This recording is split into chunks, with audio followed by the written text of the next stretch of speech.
Daredevil, Jessica Jones, Luke Cage, Iron Fist. It's been 5 seasons of television, 4 different after shows, 3 years of waiting. The Defenders is here. We're going to break it down. Episodes 1 and 2 today on AFTERBUZZ TV. You're tuning into the destination for TV superfan discussion, AFTERBUZZ TV. And now, let the buzz begin. Oh, that theme. Welcome back, guys, to AFTERBUZZ TV, or welcome the first time. However many times you've joined us, we're here to talk about The Defenders on the Defenders AFTERBUZZ TV After Show. I'm your host, Zach Wilson. I couldn't be more excited to be breaking this down today. I'm so excited. It's been a long time. Yeah. And we have assembled, oh wait, that's a different team. We've gotten a group of people together from all corners of the city. We're in LA, I don't know. Yeah. Either way, Yeah. I have a great team here to break down the Defenders with me. I'm going to introduce them to you off top, and then we're going to get into episodes 1 and 2, the H word, and I forgot to write down the episode title of episode 2. Amy. Yes. Hi everyone, I'm Amy Cassandra. You can find me on Twitter and Instagram at AmyCassandra_TV. It's hard to recognize me if you've seen me here before, but I'm dressed as Jessica Jones. So it's me, guys. It's me. She dressed as Jessica Jones. I decided to do for the first episode, I'm dressed as homeless Iron Fist. Yeah. It's a good look. If you watch the looks great. It's a BHL good Iron match. Fist show, you recognize this outfit. Where I was running around the studios barefoot. That's not a I joke. need I'm gonna find have that. Yeah, Find I'm gonna that have to footage. catch up on that. Yeah. Nate Miller is joining us. What's going on, everybody? Nate Miller here. You can find me on all social media at DogLikeNate. And I am Candice Cruz, and you can find me on all my social media at Candice R. Cruz. All right, guys, we're going to jump in. Yeah, I decided to go Iron Fist for the first episode because we started with Iron Fist. Before we dive in, just to get to know you guys a little better, do you have like a favorite Marvel character, whether it's from the Netflix shows, any of the movies, who's your favorite person?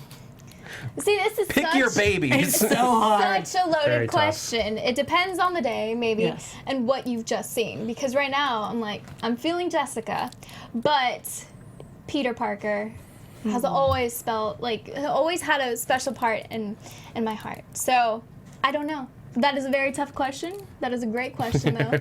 But maybe a mixture of both of them today. All right. Right now, the second. Yeah. This is one of the worst questions that you can ask a person. But I mean, I hate to sound so cliche, but it's got to be Wolverine. I'm an ex-baby, so There you go. yeah. There's nothing wrong definitely- with that. Yeah. Definitely Wolverine. I'm with you, but I'm Jessica Jones all the way. I love me. Jessica Jones I is love wonderful. me a female badass. I'm sorry. Yeah. I have to. She has as much of a soft spot in my heart that you can have for such a badass that's got such snarky remarks. I just love her. She's fantastic. She's amazing. Yeah. Jay Snowden in the chat says, obviously Daredevil.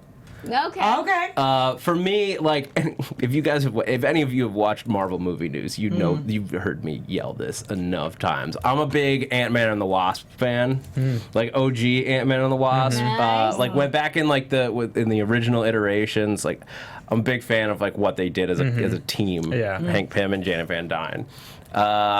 But in terms of Netflix and TV lore, I think Jessica Jones was my favorite show.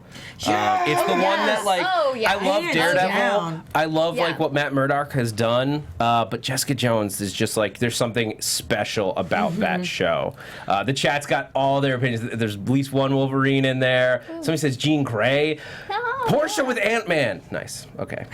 Respect. Spider-Man. All right, let's dive into the Defenders because we've got these first 2 episodes were almost like a tease. Yeah. It's look at all these people, look at them getting together. We're not going to get them together quite yet until the end of episode 2, but catching up with everyone felt great. What did you guys think about, especially in episode 1, just these? Episode 1 was sort of hey, here's where everybody is. Yeah. It felt almost like when you get a crossover series in comic books, you often get a lot of like little tie-ins in the main series that like leads up to it, and that's what these episodes felt like.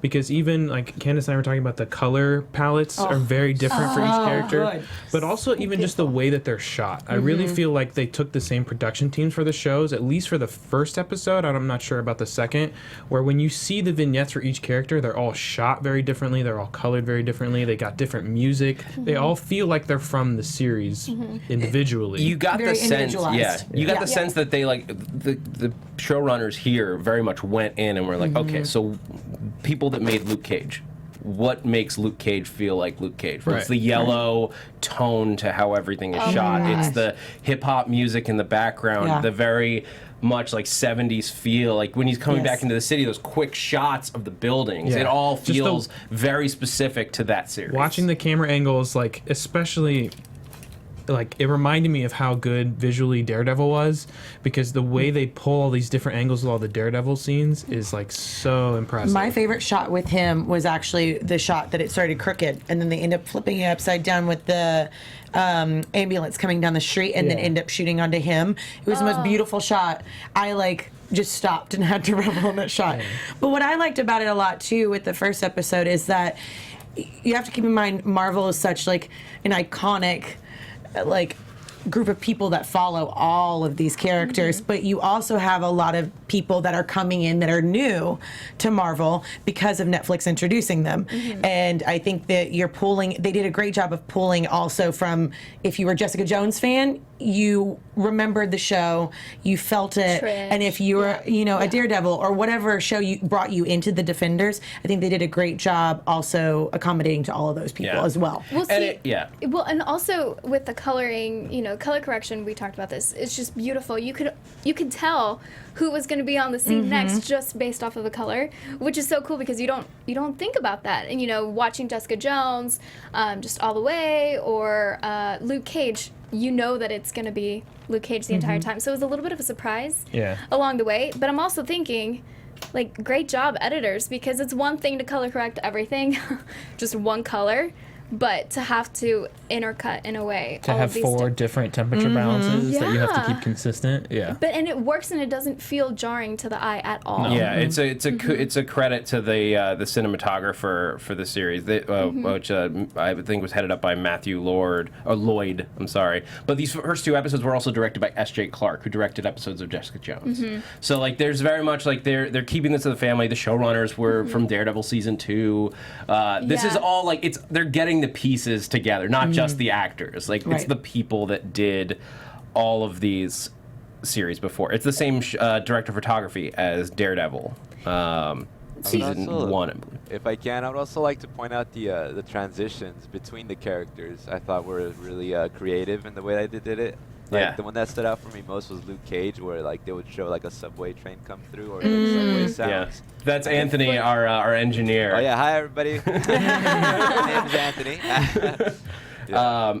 There's so much that's great about this, how the way they brought them all together. But let's get into the stories as they brought them in, because let's start with Iron Fist, because that's who opened up the series.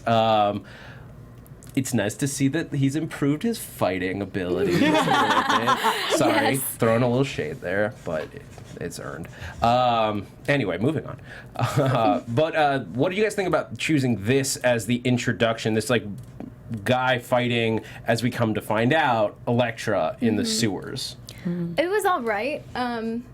So is that what was happening? Elektra was fighting the guy, and then they got there. I wasn't sure at first. I thought it was. It was her the whole time. No, I thought Elektra came like later, and it was his friend that was fighting the guy that ended up getting stabbed. Yeah, I thought it was Colleen fighting. I thought it was Elektra. That makes more sense to me. That makes more sense to me. Because it's all in shadow. But yeah, it's when I went back and rewatched it, it's. That makes a lot more sense. It didn't connect with me the first time. I was just like, who's this mysterious figure? And then as soon as they revealed Elektra, like, of course it would be. Of course that was Elektra. Or Black Sky, I guess. I don't know if we can even call her Elektra anymore. Yeah. The thing about, there's been a lot of feedback about how they all were put together. So how the Defenders at the end of episode 2, they finally start meeting each other. But I think it's good that we're starting off slowly and getting them there, because you don't want to rush it. So I feel like starting off with Iron Fist, who, I mean, he's awesome, but he's not my favorite. I mean, hi, Jessica Jones. But it's good to start off like that. You don't want to hit the ground running right away, and you want to get us warmed up to seeing everyone again. And I think Iron Fist is a good way to do so. Yeah, I mean, look, Iron Fist, like, no one's going to be shy or in the wrong mind. They have a lot of heavy lifting to get people back on his side after the series, which was flawed in several ways. I'm not going to get into that here. but it's just, it wasn't what people were expecting to see, and so they have to, like, kind of re-engineer. But, like, I'm liking what I'm seeing so far, especially when they start to get more into with him and Colleen. I think it's also good that they put that he and Colleen have stuck together. Yeah, definitely. We're not separating them, because their dynamic is fun. Because, like, I could watch her do anything, really. She was the highlight of that show. Yeah. But them coming back into, like, I like that they had to travel around the world, and they're like, you have to go home, Iron Fist. All the world's problems are in New York. It's like, that's the Marvel Universe. Yeah. That's Marvel Universe. Pretty much. Everything wrong with the world is in New York. Aliens coming much. to Earth? Where do they land? New York. At least they're not coming to LA, guys. Yeah. It's fine. Yeah, we're relatively safe. We're fairly safe We just over got here. the earthquakes and stuff. Yeah. Oh, yeah, the earthquake at the end. I mean, I just wanted them to call up Agents of S.H.I.E.L.D. I'm like, we have a person for earthquakes, but that's a whole universe crossing problem. But I like that we. So anyway, with Iron Fist, let's we all want to talk about it. Let's talk about Jessica. Yes! We'll get back to you, Danny Rand. Whatever. All right, wait. The jacket has to come off. Sorry. So it is Jessica's still getting me. hot over here. Jessica's getting hot. I'm still wearing the gray scarf, which is actually a t-shirt, and then the white shirt. Thank you, Jessica, for the inspiration. Okay. But I think it's the perfect way to pick up on her, like the fact that she took the success at the end of Jessica Jones season 1 to not be. It wasn't a full success to her. Right. It was a failure in a real, like, or not a failure. It was just like, but it doesn't make her feel any better. No. And I think that's very real and very true to her character. What did you guys think of her, and then her interplay with Trish? I love that dynamic between the two of them. They're great. It's like the yin and the yang, I think. And I think Jessica does need to have Trish there, because if not, I mean, Jessica would just kind of stay in the room and just kind of drink herself into a stupor, which is what she's doing at the very beginning. Yep. So, I don't know. I love their dynamic and the level-headedness of Trish that kind of counteracts and, pushes Jessica in the direction that she always needs to. And then she takes it off on her own. Jessica does take off on her own at that point. I think Trish just needs to kind of. Well, Trish shouldn't be. What's the word? Well, Trish is really strong. Like, she shouldn't. There is a word for that. I'm trying to figure out what the word is. No, that people don't consider her to be super amazing. Not underrated, but sure, underrated. Like, she's not Underappreciated? Underappreciated. There we go. There we go. Ding, ding, ding. Thank you. But yeah, because she's amazing and she's there. I mean, she's fought alongside Jessica. She's not. I don't know. She's awesome. not weak. She's not weak. And I love the first scene that we saw them in, with the car getting towed, and then Jessica pulls it up. I'm like, God, don't we all just need Jessica around at all times? Saved me a lot of money. Just break the law. As long as we don't And then have to do it. intimidate government officials into. I mean, I guess people know the other who way. she is now. That's the interesting thing, is that her name is out there. So they may even see her and be like, oh, it's a super person. We're not gonna. I don't want to mess with that. Person with Probably. ability. And look, Yeah. Trish hasn't gone to hell yet, so she doesn't have any powers. We'll get there. Spoilers. I'm personally very much excited to see Hellcat. Oh yeah, I think that's Yeah. coming. eventually Sure. on TV. Woo, Trish. Someday. But I think what Jessica goes through in these episodes, it tracks so well for her as a person. Let's just go through her arc in these 2 episodes, right up until she meets Matt Murdock. No. Which I loved Because that. it's her taking a case. It could have been the first season of Jessica Jones season 2 easily. That's the thing. It all connects. Yeah. She doesn't want to take a case. One falls in her lap, and it's like, I don't want to. You shouldn't take this case. All right, I'll do it. Tell her she can't do something, and she will do it. As most of us maybe can relate to. Yes. Did anyone else think? I know it wasn't, obviously, by episode 2 we know this, but did anyone else think it was Trish on the line? No. I thought maybe it was like the wife or something, and she was trying to reverse psychology her. I was like, damn, that's pretty clever. I thought it was Trish being like, don't take the case, because she knew that that's what would push her. But how would she know about the case? Because Trish knows all. I think that's wishful thinking. A Yeah. little wishful thinking. Yeah. Yeah. It's still, it got us going as she searches for John Raymond. It kind of felt like that, though. Like, we know that the character is not going to want to do this, but we need her to do this so that we can get her to join up with the rest of the characters. Let's just have this guy call her and tell her not to. Because it's like, why is he, as we find out later, involved in some way in that situation he's in? Why is he calling Jessica Jones to say, don't follow me or don't investigate me? He obviously hasn't done his research. Yeah, it just seems really Too opportune. Deus Ex. Oh, you thought it was like it was a little forced? Yeah, in my opinion, it like, especially with it not being Trish or like a character that we know knows about that situation, or it doesn't stand only to lose by. I think it tracks because it's him trying to protect his family, and he like knows that his family went to her. And like sees her, and she does still. So It's by kind not of getting involved, okay. She does still have the alias sign in her window. Yeah. So, I think he just like he saw them go, and he's like, don't follow me. He's that far ahead, and he seems like he's a smart guy. He does. He's just like he's gotten wrapped up. So he's an architect. So I'm imagining that they needed an architect to figure out how they were digging into the megatunnel from Daredevil season 2. Or he built them something. Yeah, or to help them. Yeah, or something exactly. like that. Yeah. I mean, he gets his hands on explosives. He's working for the Hand in some way. It's just a question of how. Right. And that's when Jessica starts digging, and she starts going into the files and the archives. It all just felt like Jessica Jones. It was shot so That part was beautifully. Yes. I went in and did my own PI work though, and I looked through all of the names of the companies that she was pulling up. There's only one Easter egg in them that I could figure out. But it's it starts with Twin Oaks Shipping in 1998, and then it goes back to Sherwin Holdings in like the 40s, and then Wu-Tend Enterprises in like the 20s, then Fulcia Industries.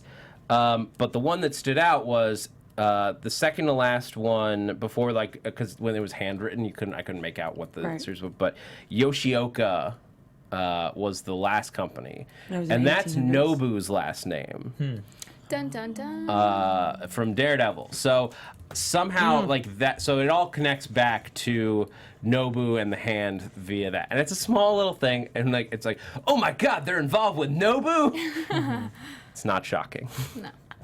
But that he might be even more immoral than we know. Yeah, that might give us some more insight. Or that at least his family has been involved this long. Yeah. I thought it was a really cool little like hidden piece in there. What did you guys think of Hogarth showing up at Jessica's doorstep? I missed her, I guess. Yeah. Yeah. Yeah. It was just kind of random for me, to be honest with you. Like, I know they have to reintroduce her, but it was just like she randomly shows up. I know she's keeping tabs on Jessica, but it was kind of like, oh yeah, she's back. It wasn't anything exciting or, Yeah. I don't know. It was a little weird. Yeah. Yeah.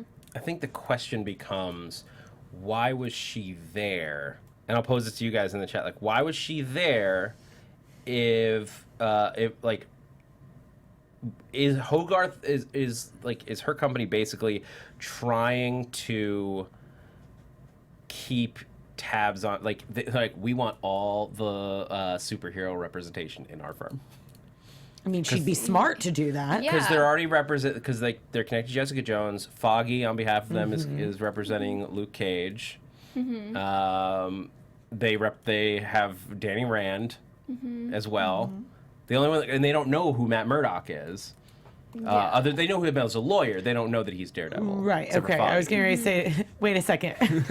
They don't know who he really is. Right. What that makes me question, seeing Hogarth, is like, what are her intentions, and like, pretty much what does she have at stake if Jessica keeps digging?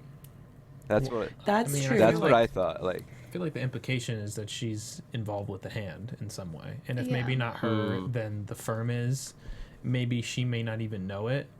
But just like how Trish got pressure from upstairs to stop talking about the earthquake, Yeah. the Hand's influence is very deep. Yeah. So if they can send a phone call immediately to get people to stop talking about the earthquake on the radio, you know, who knows what type of law implications they have. So she may have, someone may have said to Hogarth, hey, go put some pressure on Jessica or something, because she knows that there's already some type of a history there. so pretty much, it like also leads me to believe, like, who does the Hand have in their back pocket already? You know? Yeah. Who The can they Hand- trust? Yeah. Like, Wait. Amy. It's like the Hand has their hand in everything.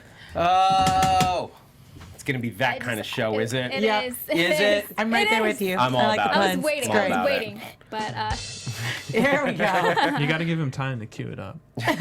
sorry, they might just come at random times. Just wink before so he knows. You can't cue up genius. I'll work on my winking too. But yeah, I mean, I don't think. Well, we can all agree Hogarth is not one to be trusted. No. I don't know. I disagree. I like Hogarth. I trust her. I think so. You I think trust that's. her? I think She cut the wire thing in Jessica Jones with Kilgrave. Jessica couldn't like hit the button thing. Oh, I'm not saying she's perfect, but like ultimately, like as we've seen her like through the end of Jessica Jones, and then like her with Danny in Iron Fist. trust her. I don't know. I think she's ultimately on the side of good. I think Her intentions are there. That's what I think But so, too. it's her perception of what to do about said Exactly. intentions that are probably a little twisted. And also, you're So- dealing with Jessica Jones, so I can also kind of agree with that. Is that you have to fight fire with fire, so you kind of have to have a little bite to you. But she's not my favorite character by any means. No, but I think her intentions are okay. All right. We need to keep an eye on her. Amy's gonna be keeping an eye on Hogarth as we go forward. She's watching Jessica. I'm watching her. That's right. Speaking of people who can't be trusted, and we'll go back to, just because I want to talk about it, we'll go back to Luke Cage and we'll go back to Matt, but people who can't be trusted, let's talk about Alexandra, aka Sigourney Weaver, who ever since that was announced, that was like one of the craziest casting choices. Not in like a, how could they do that, in like a, you got Sigourney Weaver Right? to be on the Defenders? I'm so torn though, because she's so great. I mean, already so far, but I mean, I guess we have to see more of the history that they're laying out for this canon. But it's like, should she be white? Well, we don't know who she is yet. Right, I know. That's why I'm reserving. But like all of a sudden now, or actually, you know what? Never mind. Is what I'll say. I was gonna start talking about a different episode, so I'm gonna wait for the next time. Yeah, you forgot to Wait hit for that. stop on Netflix. I saw it's just in like the first few minutes of the third one, but we'll Yeah. talk about it. When we It's get hard. there. Autoplay is really teasing when you have to be like, It is. no, I can't watch 3 and 4 yet. We have to do an after Right, show. and it's just like, are you sure? Because it's coming up right now. Here it is. And I'm like, no, stop. but so what do you guys think? Like, so we know that she's sick, seemingly with, I guess, cancer. He said like all your organs are failing. So, Yeah. I mean, she's got weeks to could- months. Yeah. Could have been metastasized. I don't know. Yeah, it could be cancer. It could be an autoimmune like thing when your organs are shutting down and something When you're bigger. really old and you're not supposed to live that long. That they very She much are keeps- like. I mean, She made the at reference first with it the was music. subtle, and then Yeah. it was she's like That was one of my she's like trying to thoughts, rub it too. in people's faces, like I'm really old. That like was one of really my old. thoughts too when she was talking about the music. That was the first time I pinpointed it, was when she was talking to the lady about like Beethoven and all the different artists and why they did it. And I was just like, oh, she sounds like she knew them Yeah, personally. like she talked to them about it.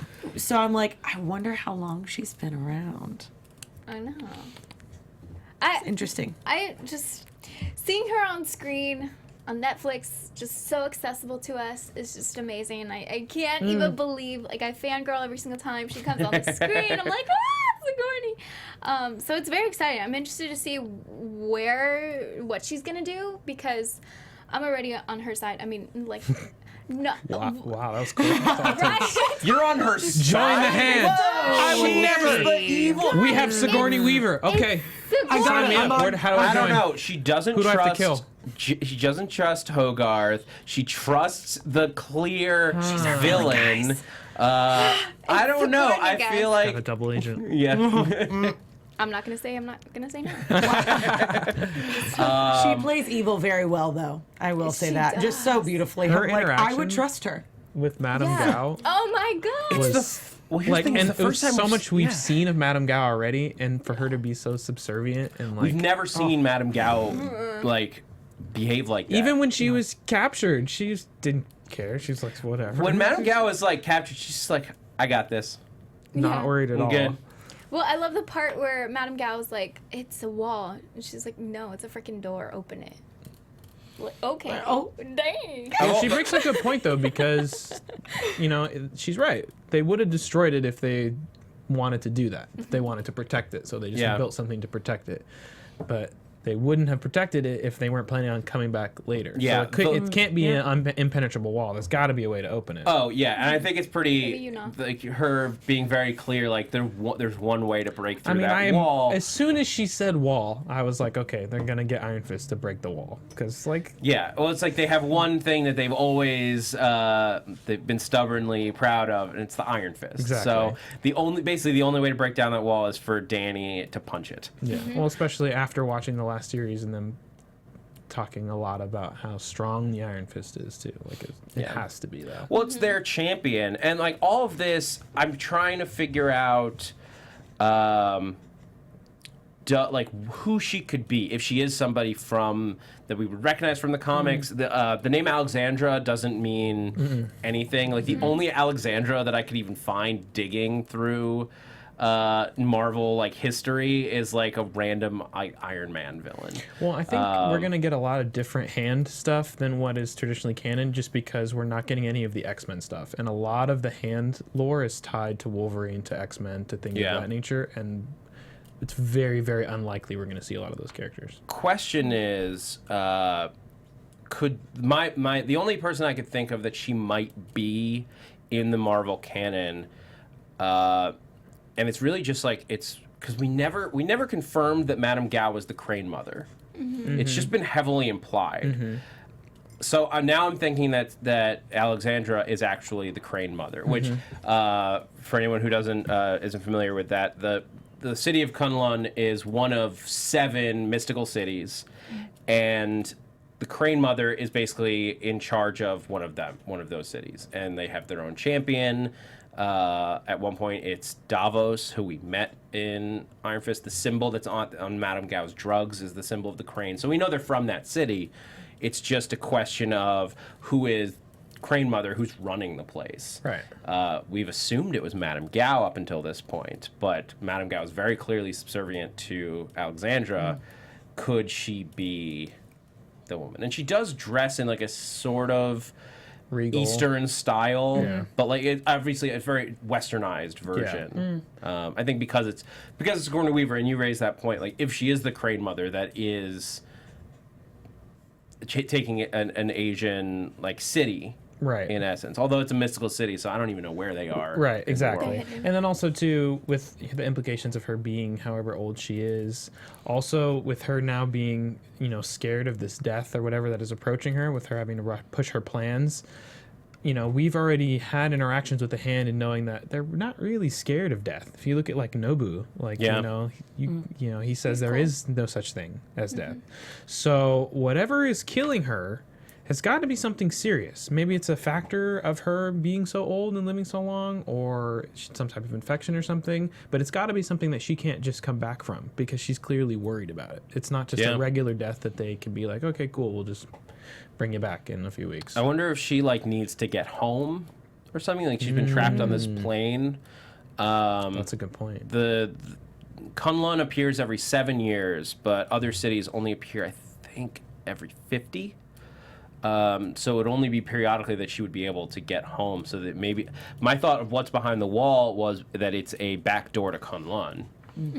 I don't know. Like there are clearly like Kunlun soldiers guarding it in that little dojo or sword making Shop. sword shop. Yeah. Sword shop dojo. It's a combination. It works. It's a one-stop shop for all it your all. fighting Get needs. your swords, get your training, get your dojo on That's the commercial for it. at, you go. at New York Joe's Sword Shop. Perfect.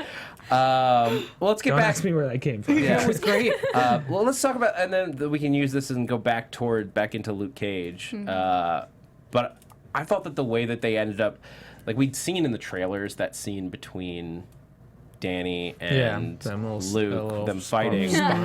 What did you guys Fighting. What do you guys think about how this all played out in terms of like the first meeting between what, if for comic book readers, is like one of like the oldest like just BFF partnerships? Yeah, I thought it was greatly shot and edited because it's comical to see Danny just punching Luke and just like wee. And then the background a little bit like behind Luke was a little bit like when Matt hears something from afar, so it kind of blurred out a little bit.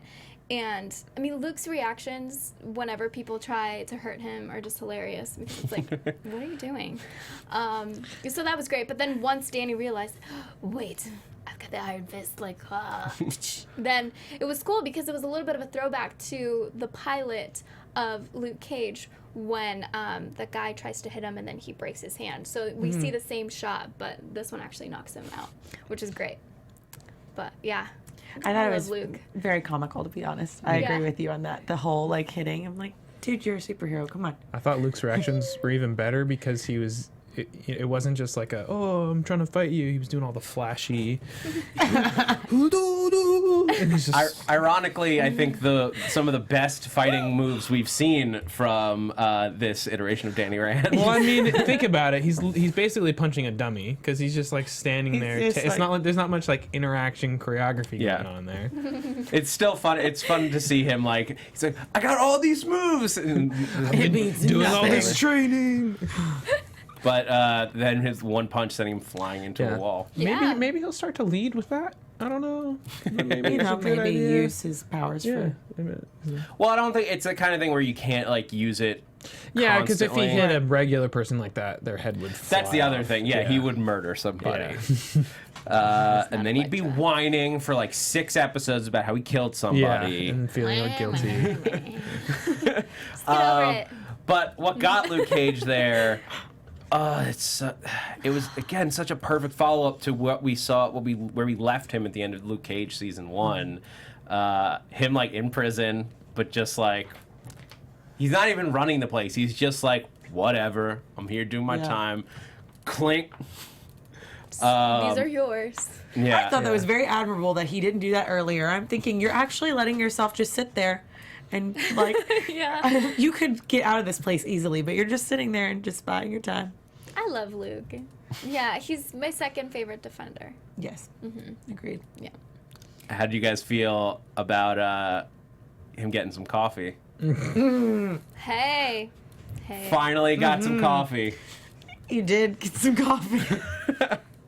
Yeah. I love how that was like the first thing out of jail. That's Ready for your coffee course! now? I'm Well, like, yeah. yeah. You've been in jail for how long? Of course that's gonna be the first thing. You want Guys coffee. gotta do what a guy's gotta do. Yeah. And girl. Or I feel Yeah, like he agreed. could have talked to Misty first nah. and got like a No. lowdown on the No neighborhood. time for that. No. And Ain't then nobody got later time. on met up. It's just like But Misty knew. none of the other characters are gonna get their introduction immediately right into sex. That's only gonna happen with Luke Cage. But Which I'm not can you complaining blame about. I them? know you're not complaining about it. Also, even I'm just from Luke saying he Cage's has perspective, feelings too. Okay, he's not just a sex Rosario object. Dawson is like right there, like, hey, you want to go get some Coffee. What are you gonna be like? No, I gotta talk to this I'll be ex back. that I got No. about like some police stuff. Yeah. No, you're you go get You're coffee. Yeah, and he was in jail, so. The most aggressive coffee I have ever seen. Yeah. Yeah. The Jessica Jones Yeah. coffee was pretty aggressive. This was just I don't like know. just This a almost notch Yeah. under. like, they were like, where do we go with this? Wasn't there like the Yeah, I walls were like getting cracked? Well, yeah, need to it's watch it Jessica again. Jones and That's what I'm him. saying. I So mean, it's this is a regular I'm just human saying, if being we're saying right now. Here. ever. Yeah. look, Night Nurse is amazing. She's still human. Didn't Yeah. break the Still table though. The table was intact. I It's know, just Which it's is flipped just over. surprising. tipped over. Boo. Yeah. Come on, like Let's be realistic here. break some stuff here. Yeah. So I'm looking for when Luke Cage comes to get coffee. Oh man. Anyways, going Props on to to the the Foley next. team for that scene. Also. Yeah. Right? Yeah. I'll be honest though. Like I love Luke and Claire together. I think they're great. I am still in my heart. I'm still Luke and Jess. Yes. I But think- in any good show, you're never going to have the characters that you want together, like, Well, automatically. You have to have some, like, this is for now. yeah. Yeah. For But now, it's like what? because we know. But only bad. But that there's means no something bad has to way- happen to Claire. No. Not necessarily. No, sometimes relationships just don't work out. Well, yeah. Who said they're in a relationship? Oh. Snap. I'm just saying. We went there this morning. This is true, Okay, though. It is. Well, they at least have some kind of friendship. That's a relationship Yeah. in a way. So there Well, you go. Claire also has there a you go. friendship with Matt too. But she's not getting coffee with Matt. They also didn't go that far. They kissed like one time, Yeah. and then she was like, "I'm out." No, you I'm going to crazy. go for Luke Cage instead. Coffee's not dark enough for me. Oh, God. Oh man. We make it fun here on the Defenders It's After Show. got guys. weird It was good to real see quick. Misty again. Yeah. Yeah. She's one of my yeah. favorite characters, I think. She's just a very strong female cop. Nothing very tropey or like, oh, here we go again. She's just she stands by what she stands by. And I like the way that she is navigating with Luke, especially now that he's like clear and he's like, I'm not hiding from the cops. I got nothing to hide from. I can do whatever. And she's like, okay, well, I guess I can get you to kind of help around the neighborhood now because I don't have to worry about like. Before it was like, well, you're kind of a wanted criminal and like I'm a good cop and I don't want to like break the rules even though it's for the good right reason. Now she doesn't have to worry about any of that stuff. Yeah. Although she is like telling him to like go get in trouble. Like, can you go Right. like root out some trouble? Like, I know you got Well, she this. wanted him to like talk to him, but it's like, well, what do you? I mean, Yeah. When you say talk, what She talk. I think she's pushing Luke to like open up a new Pops where like kids Yeah, can go. And, or at like- least just Oh, fill that'd that be great. void of like being a father figure around the neighborhood that's Yeah. missing. And that's what Luke Cage, like, I think at the heart of the character is. It's like a symbol for Harlem and a symbol for all these kids that are dealing with these issues and like have lost people. And it's like, no, you can be like Luke. Yeah. Well, I mean, you have to remember when we're talking about the urban black community, the lack of fathers is a serious issue. So having a positive black male figure who treats women with respect, who is, does respectable things, is very important. It's very important to have in the neighborhood as an example, but it's also really important to have on TV too. Just seeing Luke when he was talking about how he had like 3 jobs and seeing him sweep and stuff, and it's like, for one, this guy's a superhero. For 2, like you just don't see representations of black men in that way in TV very often. So to see it, it's great. It's just a really great character. And that's why later on in episode 2, when we see him before he gets in the fight with Danny, because he's trying to, he calls the cops and he says, actually, never mind, I got to do something else, because he doesn't want that kid to get arrested because he knows what's going to happen. That's why I love this character. It's more than just the implications of, all right, we got to stop the bad guys. It's like, well, how's this going to affect the neighborhood? If this kid gets arrested, now this mother who has lost 2 other kids, the other one's now in jail. Now he's in the system. It's like this whole, like you said, symbol for Harlem. It's like a really, warm thing that he's doing. He's just a really cool character. Yeah. Yeah. And it's fun to see him. So we're running a little low on time, so I want to make sure we get over to Matt. Candice got real excited. Yes, I love him. He's amazing. I don't know. I just love this character so much. So I'll let you take it from there. No, did you have a favorite part of like Matt's like story and like where we picked up with him? To be honest, I love the beginning where he's working with that boy and his speech to him, kind of going off of what you talked about with Luke Cage. I think again, you don't really see a lot of characters that are going to address disabilities or anything of that nature, and him being very open and honest with that boy. That was like, people are going to tell you that. You just got to get over it. You got to move on, all this other stuff. And it's not going to get any easier. It's only going to get harder. It's just depending on how you choose to deal with it. And I think that's very identifiable with his character.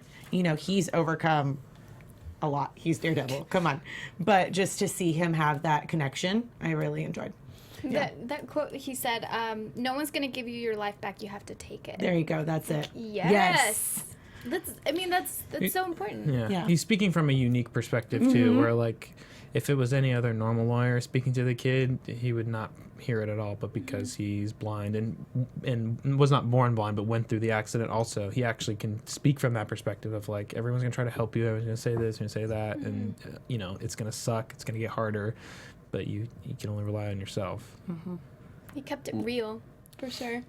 Real. I love the moment like where he's prepping for the case, and it's like a classic like lawyer thing. Like if you watch like Better Call Saul, like the lawyer prepping for the case, that could be its own show.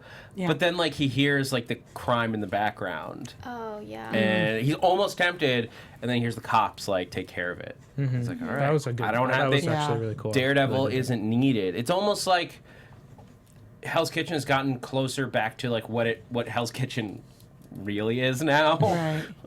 Like that was the thing they had to do with Daredevil season 1. It's like Hell's Kitchen is like actually like a real nice area in real New York now. Yeah. It's not a bad place, but they're just like, oh well, after the Avengers, it went back to being crime ridden and bad. But like now it's getting cleaned up and it's looking more like the real life Hell's Kitchen, and he's not needed anymore. His neighborhood at least is clean. And then we get the earthquake. Yeah, and then the earthquake, and people are immediately going back to crime. He immediately, in a suit, is just flipping around and kicking people's butts. Badass. But I think it's that scene also was really cool because it was. He wasn't necessarily fighting with the good guys. He was like protecting robbers from the people who they robbed. But he's protecting looters from getting killed. Yes. So, and that's not wrong. Right. But it's like, which side was he supposed to be on? Was he supposed to stop them, or like Yeah. It's like it's a rough place that he finds himself. I mean, comic book Daredevil in full suit would have incapacitated both parties. Yeah. Would have went after the kids and terrified them into never looting again. He just stands over them. What are you thinking? You can't afford that. That's his saying. It's his new catchphrase. That's it, You yeah. can't afford that. The story of my life. Really? What do you guys like? Yeah. Speaking of pairings, because we were talking about like Luke and Claire and all that, Matt and Karen. No, it was sweet a while ago, but We were both like, no. I like it. I like it, especially because she knows now about him. I'm all about Daredevil. I think they make a cute couple. I kind of like that. That's been on the Daredevil after show. It was season 1 especially. It was like, are you Daredevil or Claire Devil? Gotta pick a side. But now Claire Devil's like way out the window. Yeah, Chose that's just correctly. not gonna happen. But I miss Foggy. But it's cool because Foggy actually ended up taking Matt in a way to Jessica, and that's how they get together.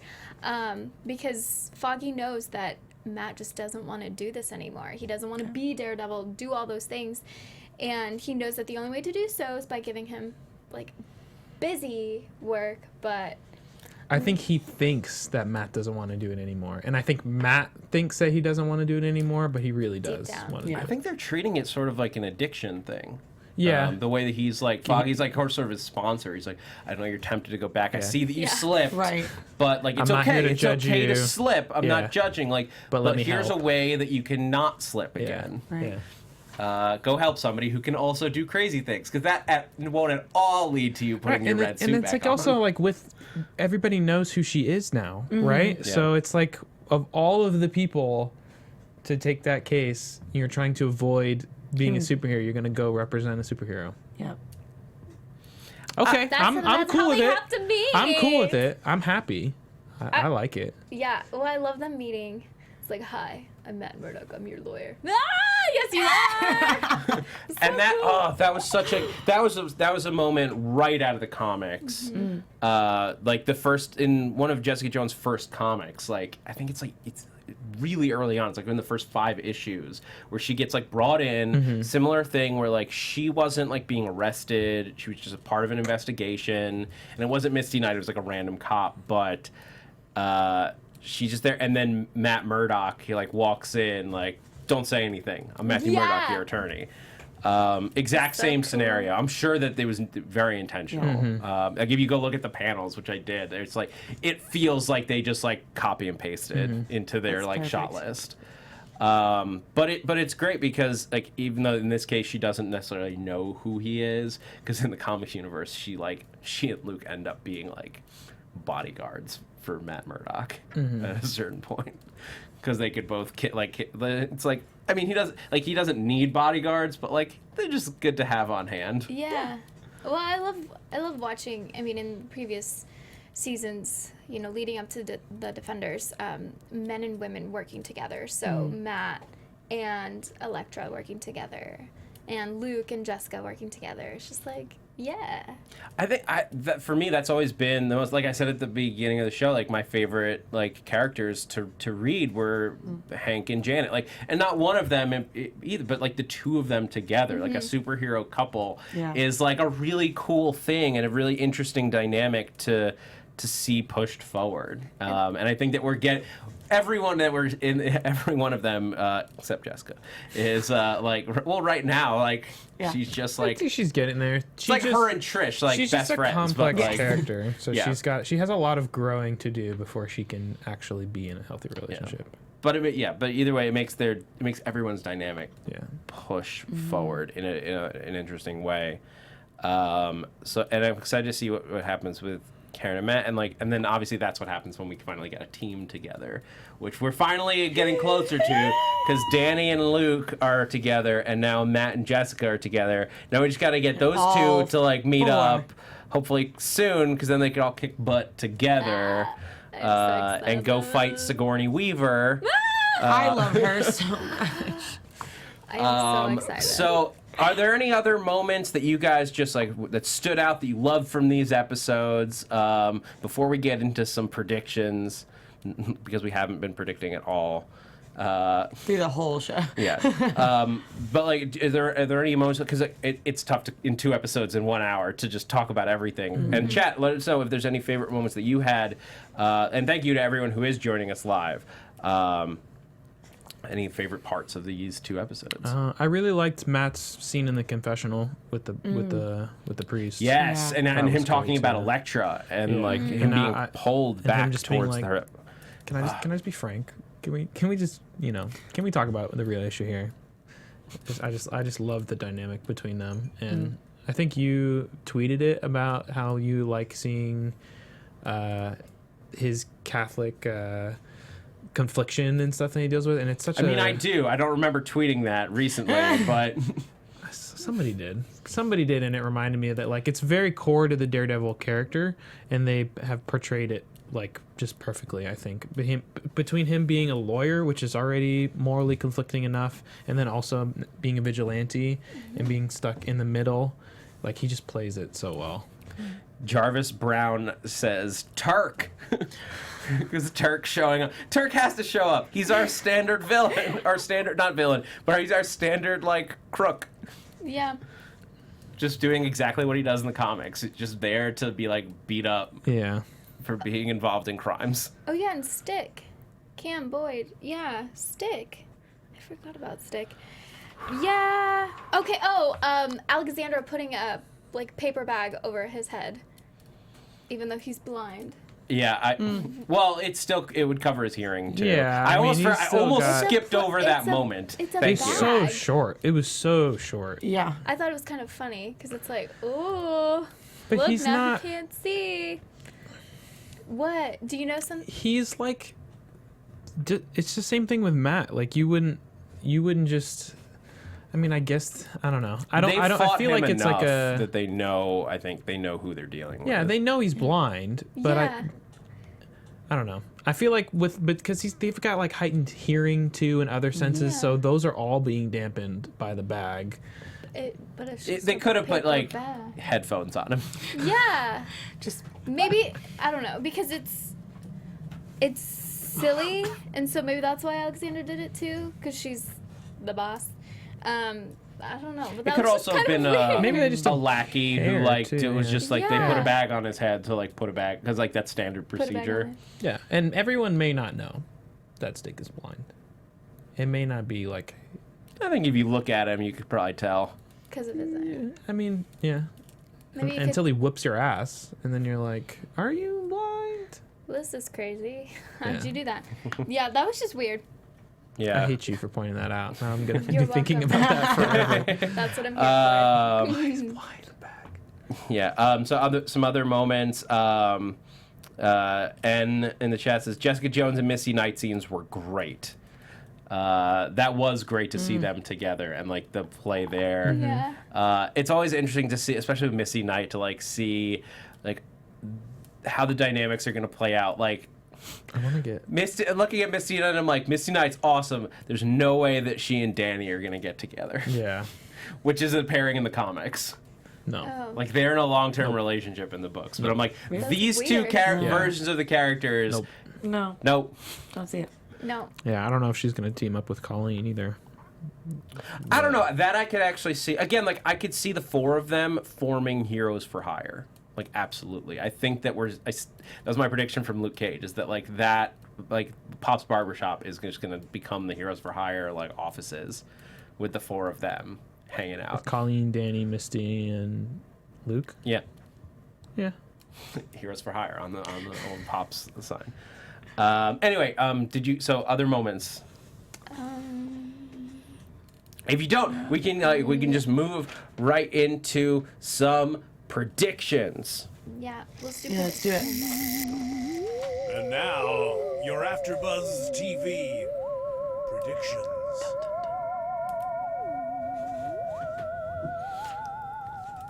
All right, so there's so many things going on. What are you guys thinking as we move forward? What do you think we're gonna see? And we haven't seen them. No spoilers. Please, no. Something with Alexandra. It's definitely gonna happen. Yes. Yeah. I think it's a so solid true. prediction. Yeah. She is not good. I know that. I don't know. I think her role is like the biggest out of all of them because she's up here and like handling everything. Hey. So no, you're done I'm not with cool with that them. one. No, that was just low effort. No, Handling is not a. I wasn't even trying. See, it just came to me. It really did. That handling one.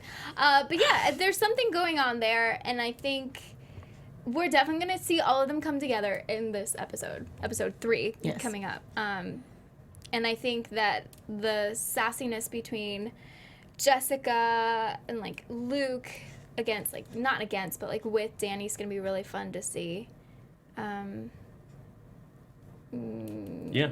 Yeah, I I'm have a trying to really- think of everyone else. I have an old favorite prediction that I'm still holding on to, even though it's so insane. But I want to get to you guys first, and then I'm gonna throw it out. I think we've kind of covered a lot of them throughout the whole show. So my only thing is like I'm just excited to go and like watch episode 3 to actually see how all four of them to come together and like seeing that dynamic because I've watched enough of the trailers from them all four together that I'm just excited to see Yeah. how it ends up coming. Yeah. Nate, any last predictions? Yeah, I mean, not predictions. I'm just excited. Cool. I'm excited Yeah. for the Punisher cameo too. Hopefully that's sooner rather than later. There is a trailer that just came out with the series yesterday, which we can talk about. Maybe we'll talk about it in our finale episode. Yeah. All right.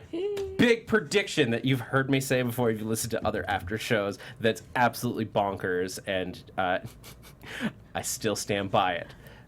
Sigourney Weaver was at the bottom of... Now I'm adding to it. Sigourney Weaver was what was at the bottom of that giant hole, and secretly, she's Fin Fang Foom. The giant dragon. I hate you. Sigourney Weaver is Fin Fang Foom. I want my 30 seconds back. You heard it here first, and also on other podcasts, because I've stood by this ridiculous If that's theory. true, I don't know.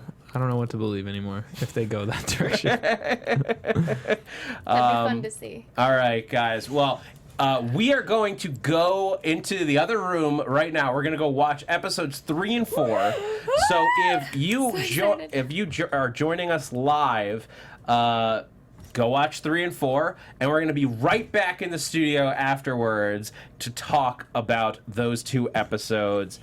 I'm real excited. And then we're also going to be back tomorrow in the studio at 6 p.m. to talk about episodes 5 and 6, and then at 10 p.m. to talk about episodes 7 and 8. We're binging it this weekend. It's an after-show binge-a-thon. That's how we roll. So you can get the whole series as quick as possible. Thank you to those of you who are joining us. Seriously, we love it. Go on to, even though the show's going to wrap up quickly, make sure you go on to iTunes, hit us with a review and a rating, let us know what you thought of it. That it helps other people find the show. It helps iTunes know that they should put us like high up there. I know some of the other like Netflix after shows have been like high up there. I want this one to be the biggest one because it's the craziest one with all 4 heroes. So go on there, let us know what you think, and be sure to tweet us your theories as you go. No spoilers until we're done with the series. I'm Zach Wilson. You can find me on Twitter and Instagram at @ZachWilson, ThatZachWilson. Amy, where can everyone find you? That was This amazing. isn't so intense. Yeah, you guys can find me on Twitter and Instagram at AmyCassandra_TV. I'm not going to spell all that, but also AmyCassandra.com. And you can find me on Twitter at Instagram at DogLikeNate. That's dog with 2 G's. And I'm Candice Cruz, and you can find me on all my social media at Candice R. Cruz. All right, guys. This has been the Defenders After Show. Thanks for geeking out with us. From executive producers Maria Menounos, Kevin Undergaro, Phil Svitek, and the entire AfterBuzz TV staff, we would like to thank you for listening to the AfterBuzz TV network. To watch or listen to other after shows and post comments or questions, be sure to visit AfterBuzzTV.com. I'm Sir Richard Wentworth, and this has been a presentation of AfterBuzz TV. Buzz you later. The views expressed herein are those of the hosts only and do not necessarily reflect the views of AfterBuzz TV or its owners or principals.